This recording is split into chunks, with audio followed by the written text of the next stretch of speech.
के साथ पहले कर लूं, जबकि गठबंधन और आप लोगों ने देखा है कि हमेशा से 2014 में भी गठबंधन के तमाम साथियों ने बैठकर इसकी घोषणा की, 15 में भी विधानसभा के चुनाव में भी हम लोगों ने ऐसा ही किया, 19 में भी ऐसा ही रहा, 20 में भी ऐसा ही रहा।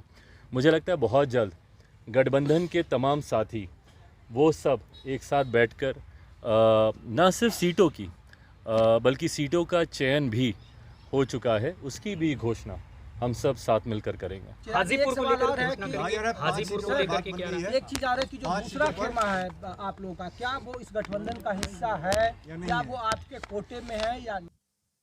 चिराग पासवान की हाजीपुर की सीट अब क्लियर हो चुकी है। आपको हम बता दें कि हाजीपुर की लड़ाई में जिस तरह चाचा भतीजा उलझे हुए थे, बीजेपी ने ये मसला को सुलझा दिया है। तो आइए आप देखिए चिराग पासवान कितने खुश दिख रहे हैं।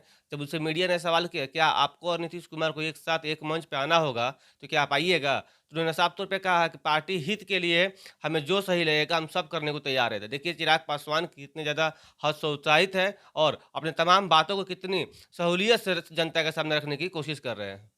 उन सब की एक अहम भूमिका है। ऐसे में हम सबको एक मंच पर आकर एकजुटता दिखाकर 40 की 40 सीटें हम लोग जीते, उस ओर हम लोग को कार्य करना होगा और तभी हम लोग 400 का जो लक्ष्य है उसको हम लोग पूरा कर पाएंगे। आरजेडी आप लोगों को इशू आपका है अभी भी या पूरा खत्म हो चुका है? जमुई से बहुत लोग पूछ रहे हैं, कह रहे हैं कि इस बार क्या हमारे नेता जमुई को रिप्रेजेंट करेंगे या नहीं करेंगे? 14-19 ये अब क्योंकि अब सीटों का बंटवारा हुआ है और बहुत खूबसूरती से आपने प्रश्न पूछा था कि पता चल जाए कि मेरे पास कौन कौन सी सीटें हैं।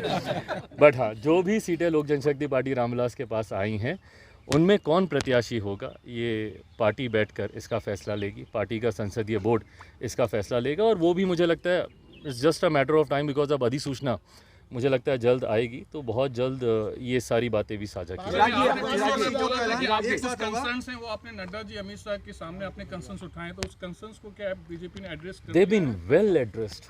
All the concerns, each and every concern has been very, very, very well addressed. चिराग जी, पारस जी अब राजनीति से संन्यास लेने अरे बाप रे। चिराग जी एक सवाल है कि आरजेडी बुला रही है कि आरजेडी कह रही है कि नीतीश कुमार चिराग पासवान को वहाँ कुछ हासिल नहीं होने देंगे। क्या आपको जो आरजेडी की ओर से ऑफर है आप कैसे देखते हैं?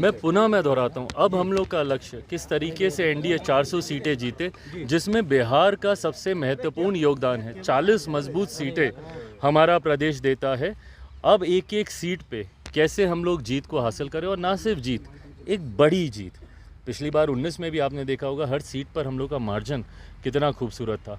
उस बड़े मार्जिन की जीत और मेरे मुख्यमंत्री जी के इस गठबंधन में आने से यकीनन ये बात तो हुई है कि जीत का जो मार्जिन है वो हर सीट पे हम लोग का बढ़ेगा और एक बड़ी जीत की ओर एनडीए गठबंधन बिहार में और देश में अग्रसर होगा, ये विश्वास है। थैंक यू भाई। अमित शाह जी का भी विशेष तौर पर धन्यवाद करूंगा, जिन्होंने